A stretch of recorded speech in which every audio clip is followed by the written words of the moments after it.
आज हम बात करेंगे फेडरल जुडिशरी ऑफ स्विट्जरलैंड के बारे में। जब हम आगे भी देखेंगे अपने देश की जो न्यायपालिका है और स्विट्जरलैंड की जो न्यायपालिका है, उसके बीच में अगर हम क्या अंतर है और क्या समानताएं हैं, उसके बारे में अगर हम बात करेंगे तो और रोचक चीज़ें निकल कर सामने आएंगी। वर्तमान में हम सिर्फ स्विट्जरलैंड की जो न्यायपालिका है और उसकी जो विशेषताएं हैं, उसको हम थोड़ा और करीब से जानने की कोशिश करेंगे। तो वहाँ की जो फेडरल कोर्ट ऑफ जस्टिस है, जैसे हमारा सुप्रीम कोर्ट है, वो लॉसाने में है और वहाँ पे 30 परमानेंट जजेस बैठते हैं 6 साल के लिए, और उनको चुनने का काम जो फेडरल असेंबली है वहाँ की वो करती है। 2000 साल 2000 तक जो वहाँ की फेडरल कोर्ट ऑफ जस्टिस थी, उसके पास जो ओरिजिनल और जो फाइनल जुरिस्डिक्शन है उनके पास दोनों थे। लेकिन बाद के दिनों में कुछ परिवर्तन हुए। जैसे मैंने पहले बताया था कि साल 2000 में जो वहाँ पे संविधान संशोधन हुए थे, उसके तहत जो दायित्व है फेडरल कोर्ट ऑफ जस्टिस का, और जो बोझ उस पर है उसको कम करके अलग अलग दूसरे जुडिशरी के बेंचेस बना दिए गए जो एक स्पेसिफिक केसेस को देखते थे। तो जो मैंने आपको एक टेबल भेजा था, और टेबल में बहुत स्पष्ट रूप से लिखा गया था कि एडमिनिस्ट्रेटिव कोर्ट अलग है, क्रिमिनल कोर्ट अलग हैं, उसके बाद पेटेंट कोर्ट अलग हैं। तो जो फेडरल कोर्ट ऑफ जस्टिस है 2000 के बाद, उसमें सिर्फ अपील जो थी, बाकी जितने भी कोर्ट हैं वो अपील कर सकते थे। तो until 2000 the court had both the original and final jurisdiction in the majority cases where a canton or a federal government was involved and was the highest appeals court for many types of cases। तो जैसे मैंने बताया कि कोई भी Canton या जो federal government है उनके बीच में कुछ अगर बात होती थी तो वहाँ जुडिशरी की जो सबसे सर्वोच्च बेंच है फेडरल कोर्ट ऑफ जस्टिस, वहाँ पर जाके अपने केस को सुलझाते थे। लेकिन बाद के वर्षों में थोड़े में परिवर्तन आया उसमें। Judicial reforms carried out in 2000 reduce the case load of the federal court. तो जो केस लोड थे वो कम कर दिए गए, किसके? फेडरल कोर्ट ऑफ जस्टिस के, जो कि सर्वोच्च न्यायालय है वहाँ का, जो हमारा सुप्रीम कोर्ट जिसे कहते हैं, by creating federal criminal court and federal administrative bodies with judicial competence। तो उनकी शाखाएं खोल दी गई एक तरीके से कि भाई जो क्रिमिनल जो केसेस हैं वो एक अलग कोर्ट देखेगा, फिर जो प्रशासनिक चीज़ें हैं, एडमिनिस्ट्रेटिव बॉडीज जो केस है वो एक अलग कोर्ट देखेगा। इस तरीके से वहाँ पर जो मैंने जो आपको भेजा था कि federal patent court, federal criminal court, federal administrative court, तो और उसके बाद एक मज़ेदार बात ये देखिए कि independent complaints authority for radio and television. तो वहाँ पे रेडियो और टेलीविजन से संबंधित जो भी केस होते हैं उनके लिए भी एक अलग से पीठ बैठती है। तो 3 स्तरीय है। पहले तो कैंटन के स्तर पे है, फिर डिस्ट्रिक्ट के स्तर पे है, और फिर ऊपरी स्तर पे जो फेडरल सुप्रीम कोर्ट के नीचे है वो 4 भागों में बटा हुआ है, 4 शाखाएं हैं। जैसे मैंने पहले बताया कि federal patent court, federal criminal court, federal administrative court और independent complaints authority for radio and television. तो आप देख सकते हैं कि कितना वहाँ की जो न्यायपालिका है और जो वहाँ की व्यवस्था है वो कितना सक्रिय है नागरिकों के कानून और नागरिकों के अधिकार और नागरिकों के लिए जो सेवा प्रदान करना है, कितना जवाबदेह है। ये बहुत कम देखने को मिलता है कि जो न्यायिक व्यवस्था है नागरिकों को अधिकार पहुंचाने के लिए कितनी सतर्क है और कितनी स्पष्ट है लोगों तक शीघ्र अतिशीघ्र न्याय पहुंचाने के लिए।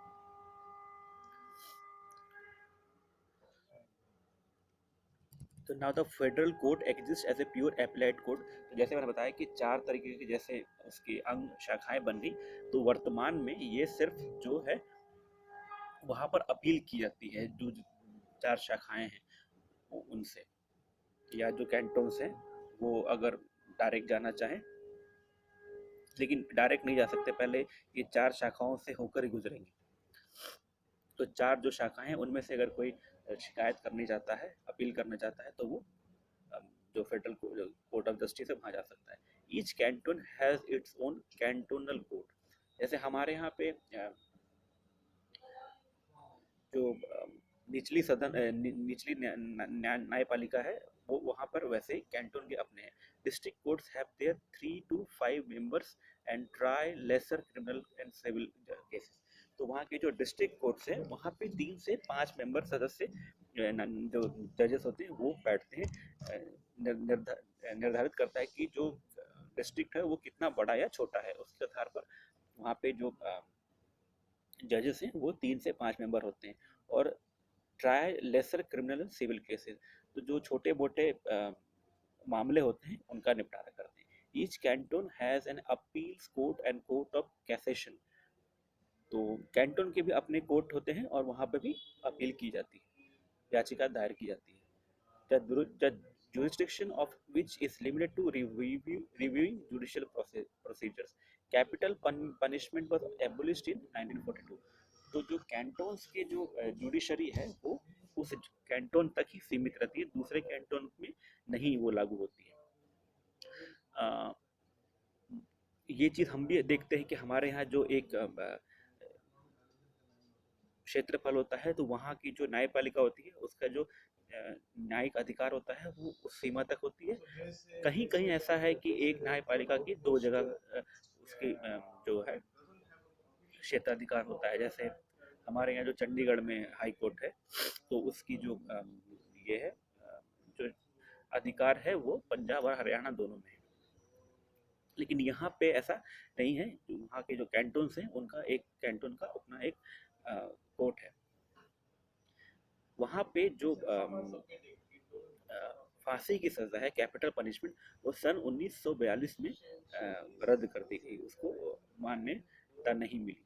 तो उसके बाद से जितने भी केसेस हुए हैं वहाँ पे उनको दूसरे प्रक्रिया में मतलब जो भी क्रिमिनल की जो प्रोसीजर है उसके तहत उनको सज़ा मिली है। लेकिन फांसी की सज़ा जो है सन 1942 के बाद समाप्त कर दी गई। Minor cases are tried by a single जज, difficult cases by a panel of जजेस। जैसे छोटे मोटे केसेस हुए तो वो एक बेंच के जो जज हैं वो देखते हैं एक बेंच में, और कुछ जटिल जो केसेस हैं उनको 2 से ज़्यादा देखते हैं। And murder and other serious crime by public jury. तो जैसे मर्डर है और कुछ और कैसे हमें बताया कि वहाँ पर जो फांसी की सज़ा है वो सन 1942 के बाद समाप्त कर दी गई, 1942 में समाप्त कर दी गई। तो जो मर्डर और दूसरे जो अपराध हैं उनके लिए एक पब्लिक जूरी होता है, वो उसको जो है सजा निर्धारित करता है क्या है। The judiciary is independent and free from interference by other branches of government. लेकिन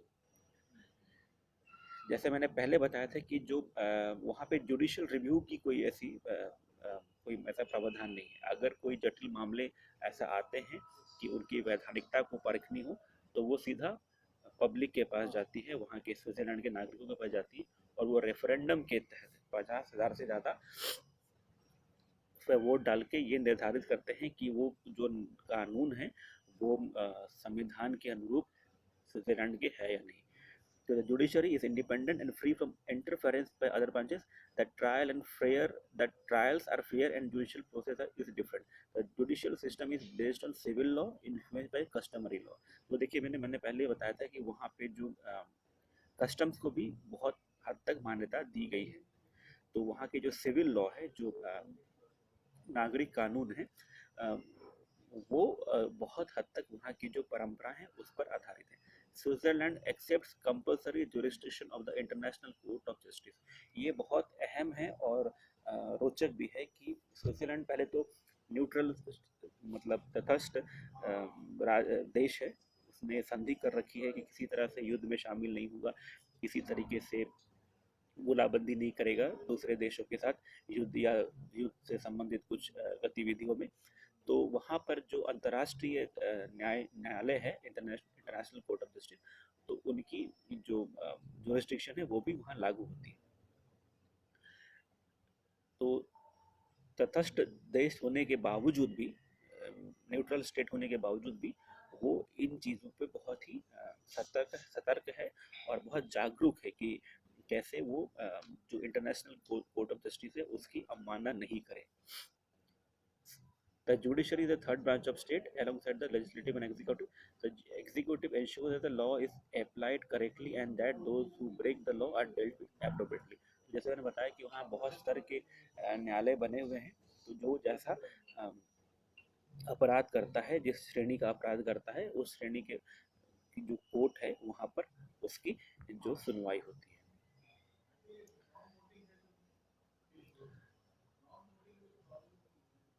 ये जो मैंने टेबल आपको भेजा था उसको वापस से देख लीजिएगा, उसमें बहुत ही मज़ेदार बात है। देखिए हमारे यहाँ पे क्या होता है, हम आगे चल के इस बारे में पढ़ेंगे कि तुलना करें भारत की जो न्यायपालिका है उसको स्विट्जरलैंड की न्यायपालिका से या अमेरिका की न्यायपालिका से या यूके की न्यायपालिका से, तो वहाँ पर हम और विस्तार से देखेंगे कि किस तरीके से वहाँ पे अलग अलग स्तर बने हुए हैं और उनकी शाखाएं बनी हुई है। हमारे यहाँ सुप्रीम कोर्ट की कोई शाखा नहीं है, सारे केसेस जो है सुप्रीम कोर्ट वो खुद देखता है, क्रिमिनल देखता है, सिविल देखता है, राज्यों के बीच में विवाद देखता है, राज्य और संघ के बीच में जो विवाद होता है उसके बारे में देखता है, जुडिशियल रिव्यू भी उसके पास है और भी सारी कई सारी चीज़ें, जुडिशियल एक्टिविज्म भी है। लेकिन वहाँ की सुप्रीम कोर्ट जो है इतना जो लोड है वो उन्होंने उसने बांट रखा है। इसमें किसमें, फेडरल पेटेंट कोर्ट जो पेटेंट के संबंधित मामले को देखती है, फेडरल क्रिमिनल कोर्ट जो सिर्फ और सिर्फ क्रिमिनल जो मामले हैं उनके बारे में देखती है, फेडरल एडमिनिस्ट्रेटिव कोर्ट जो सिर्फ और सिर्फ जो प्रशासनिक संबंधित मामले हैं उनको निपटारा करती है, और एक है independent complaints authority for radio and television.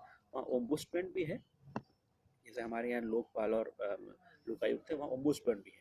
लेकिन एक और भी है independent complaint authority for radio and television. जैसे हमारे यहाँ कोई केबल ऑपरेटर मनमाना पैसा ले रहा है या फिर कई जगह ऐसा होता है कि डिश टीवी जो है वो सही से नहीं आती या कुछ मतलब उसमें जो शर्तें होती हैं वो छुपी होती हैं, तो वहाँ इसके लिए निपटाने के लिए एक अलग ये बना। हमारे यहाँ कंज्यूमर फोरम है, क्या कंज्यूमर फोरम में जाएं तो वहाँ कंज्यूमर फोरम में, हमारे यहाँ कंज्यूमर फोरम में बहुत तरह के मामले जाते हैं, लेकिन वहाँ पे जो है इस तरीके से आप देख सकते हैं कि बहुत ही स्पष्ट और बहुत ही मतलब स्पष्ट और विधिवत दी गई है कि इन मामलों के लिए एक व्यक्ति और वहाँ पर बैठे हुए। उसी तरह की कैंटोनल कोर्ट ऑफ अपील है, कैंटोनल कोर्ट ऑफ क्रिमिनल के लिए भी अलग cantonal criminal court, juvenile court, criminal court and economic offences, civil court के लिए अलग बना हुआ है।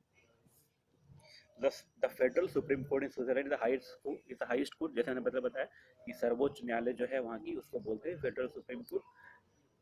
It exercises judicial function at federal level. The Federal Criminal Court, the Federal Administrative Court and Federal Patent Court are the three other courts at federal level. तो ये जो federal criminal court है, फेडरल एडमिनिस्ट्रेटिव कोर्ट है और federal patent court है, वो सर्वोच्च न्यायालय के अधीन आता है। कैंटोन के खुद के कोर्ट हैं। उसके बाद the court ensures that the Swiss federal law is correctly applied in individual cases and that the rights of citizens enshrined in the constitution are protected। तो जैसे मैंने पहले बताया कि जितने भी स्तर के जो न्यायालय हैं वो बहुत ये ये ये बात को बहुत विशेष ध्यान देते हैं, ये सुनिश्चित करते हैं कि जो नागरिकों के अधिकार है वो किसी तरह से हनन नहीं हो। क्रिमिनल कोर्ट की बात करते हैं, the most criminal cases are decided in the first instance by cantonal court. जैसे मैंने बताया कि कैंटोनल के खुद के भी कोर्ट हैं, जो भी क्रिमिनल केसेस हैं वो पहले कैंटोन कोर्ट में जाते हैं। The federal criminal court hears criminal cases involve offences against federal interest, explosive offences, international cases of white collar crime. White collar crime मतलब जो नौकरी पेशे वाले लोग हैं उनके उनमें अगर कोई क्राइम होता है तो उसकी जो है मामले वो फेडरल क्रिमिनल कोर्ट देखता है। Cases relating to organised crime, अगर कोई षड्यंत्र के तहत कोई कानून का उल्लंघन करता है और क्रिमिनल मामले होते हैं तो उनका निपटारा करता है। Corruption and money laundering, corruption और मनी लॉन्ड्रिंग के जो केसेस हैं वो भी criminal court of federal criminal court देखता है। And offences related to civil aviation और वॉर मटेरियल, जैसे कोई नागरिक उड्डयन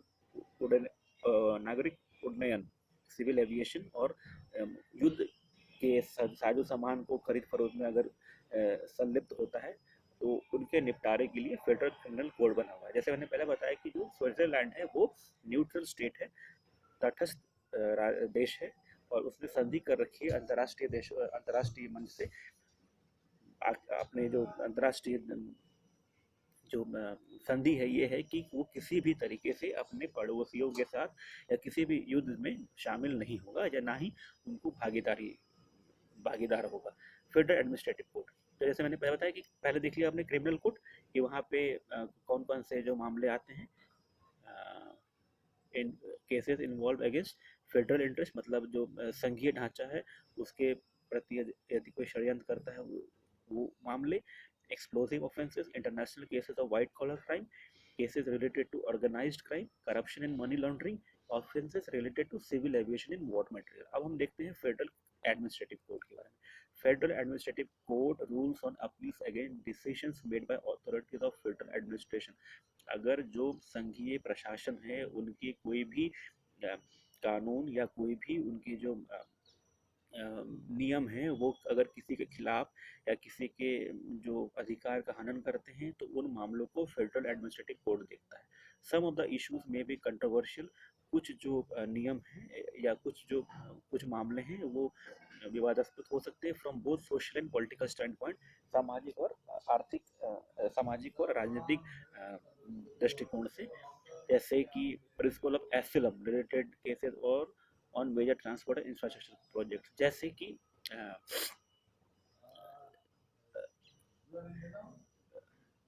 जो परिवहन है और जो ढांचेगत मामले हैं, जैसे बिल्डिंग बन रहे हैं, रोड बन रहे हैं, जो परिवहन के मामले हैं तो वहाँ पर जो मामले होते हैं उन सब संबंधित जो मामले होते हैं, जैसे रोड कहाँ से जाएगा, वहाँ पे वन जीव है कि है, या कुछ वहाँ पे कोई प्रोटेक्टेड एरिया है वहाँ से अगर आप रोड निकाल रहे हैं, जैसे हमारे यहाँ पे रोड ये क्या नेशनल हाईवे अथॉरिटी है और दूसरे सारे जो स्टेट हाईवे अथॉरिटीज़ हैं उनके जो मामले होते हैं वो फेडरल एडमिनिस्ट्रेटिव कोड देखता है। एसलम मतलब जो शरणार्थी है, तो शरणार्थी जैसे मान लीजिए किसी तरह से किसी को शरण देना हो तो शरण देने के जो मामले हैं, राजनीतिक शरण होती है, सामाजिक शरण देनी होती है, तो उन सब मामलों को कैसे कोर्ट देखता है और कैसे उन मामलों को निपटारा करता है, तो इन मामलों को हम फेडरल एडमिनिस्ट्रेटिव कोर्ट के तहत देखते हैं। फिर फेडरल पेटेंट कोड, देखिए ये बहुत ही रोचक और दिलचस्प मामला है कि हमारे यहाँ भी जो पेटेंट होते हैं, पेटेंट मतलब कि एक अधिकार बनाना कि हमने इस वस्तु को या इस वस्तु को हमने बनाया है और इसको बनाने का एक अधिकार मेरे पास है। अगर इस वस्तु को कोई दूसरा व्यक्ति बनाना चाहता है तो उसको पहले मुझसे इजाज़त लेनी पड़ेगी, तब जाकर वो उसको बना सकता है। तो उसके लिए भी एक अलग से कोड बने हुए हैं, इसको बोलते हैं the federal patent code. Technical inventions, which often come at considerable expenses, are afforded valuable legal protection in the form of patents. If there is a dispute, तो अगर कोई तकनीकी मामलों में कुछ चीज़ें जैसे टेक्निकल इन्वेंशंस जैसे हुए, कोई किसी ने आविष्कार किया या किसी ने कुछ नया बनाया तकनीक के क्षेत्र में, कुछ अपना योगदान दिया और वो चाहता है कि ये जो वस्तु है वो उसको मतलब बाजार में खुली ना दी जाए ताकि कोई उसको मनमाना ढंग से नहीं ले, मतलब उस पर दाम लगा सके। तो वो जो व्यक्ति बनाता है उसके अधिकार को सुरक्षित रखने के लिए वो पेटेंट उस वस्तु को कराता है, और वो जो दूसरा उसको उपयोग करना चाहता है तो वो उससे खरीद सकता है उसके राइट्स, उसके अधिकार, ताकि वो वैसा बना सके। तो उन मामलों में अगर कुछ धोखाधड़ी होती है तो फेडरल पेटेंट कोड देखता है। तो technical inventions which often come at considerable expenses are afforded valuable legal protection, जो न्यायिक जो उसको सुरक्षा है, संरचना, न्यायिक जो देखभाल है, legal protection in the form of patents. Patents जो है उसको सुरक्षित करता है कि वो दुरुपयोग में ना आ सके वो वस्तु। If there is a dispute, The Federal Patent Court decides whether the patent for a technical innovation is legally valid and whether patent rights have been infringed by a product or process.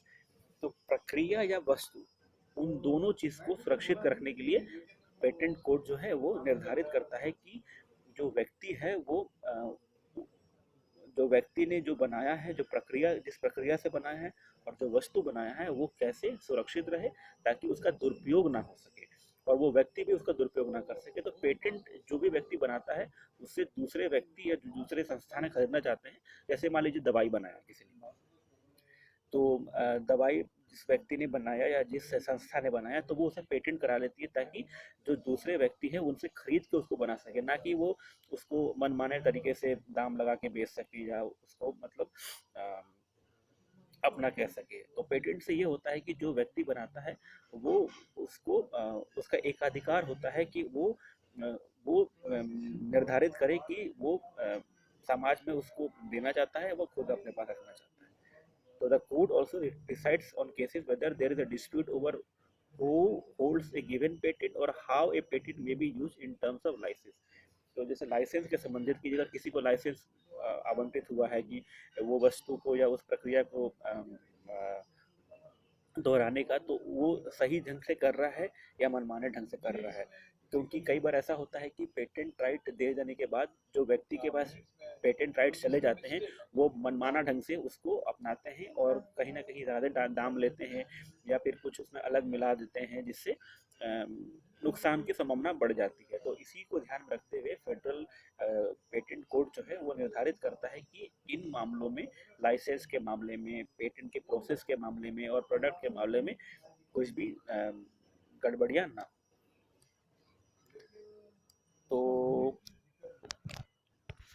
फिर से मैं इस बात को दोहराता हूँ कि आपको मैंने जो टेबल दिया है, मैंने शेयर किया था ग्रुप में, उस टेबल को एक बार आप फिर से देख लें और उसमें बहुत स्पष्ट रूप से बताया गया है कि जो फेडरल कोर्ट ऑफ जस्टिस है और उसकी जो शाखाएं हैं जैसे federal criminal code, federal patent code, federal administrative code, वो क्या काम करते हैं और उसके जो नीचे क्या है, कौन से कोर्ट आते हैं। एक जो इंडिपेंडेंट कोर्ट है जो टेलीविज़न और रेडियो को देखता है।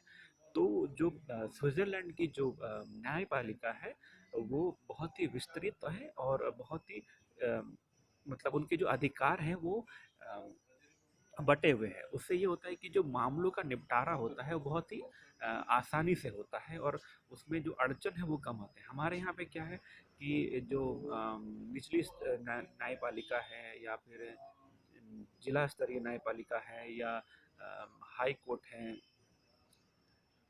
या फिर सुप्रीम कोर्ट है, वहाँ पे बहुत स्पष्ट नहीं है कि कौन से जो मामले आएंगे नहीं आएंगे। जो मामले नीचे से ऊपर जाते हैं या कुछ मामले डायरेक्ट आते हैं, तो इससे होता है कि जो मामले वहाँ पर पहुँचते हैं वो बहुत लंबित रहते हैं और बहुत समय लगता है उनको निपटारा के लिए। लेकिन स्विट्ज़रलैंड में ये खास बात है कि कौन से मामले किस कोर्ट में जाएंगे वो पहले से निर्धारित है और जो वहाँ की सर्वोच्च न्यायालय है वहाँ पे सिर्फ अपील की जो कोर्ट है, एपेलाइट जुरिडिक्शन आता है। हमारे यहाँ पे जो सुप्रीम कोर्ट है वहाँ पे एपेलाइट जुरिडिक्शन भी है, डायरेक्ट जुरिडिक्शन भी है, जुडिशियल रिव्यू भी है, जुडिशियल एक्टिविज्म भी है। तो उससे उसकी जो कार्य कलाप हैं वो थोड़े से जटिल हो जाते हैं और वहाँ पे जो केस जो आते हैं वो बहुत कई सारे लंबित भी रहते हैं और आपको पता भी है कि कई सारे मामले जो हैं वो हमारे उच्च न्यायालय में और सर्वोच्च न्यायालय में लंबित हैं। तो हम जब हम आगे पढ़ेंगे कि जो तुलना करेंगे भारतीय न्यायपालिका और दूसरे देशों की न्यायपालिका में, तब हम और विस्तृत से जानेंगे कि कैसे जो न्यायपालिका कार्य करती है। अगर हम कार्य को बांट दें और ये सुनिश्चित करें कि ये बेंच इसी प्रकार के जो मामले हैं उनको निपटारा करें, तो जो न्याय की जो समय अवधि है लोगों तक पहुंचने में वो थोड़ी सुनिश्चित हो सकेगी, शीघ्र न्याय पहुंचेगी और मामलों के जो निपटारे हैं वो समय रहते हो जाएगा।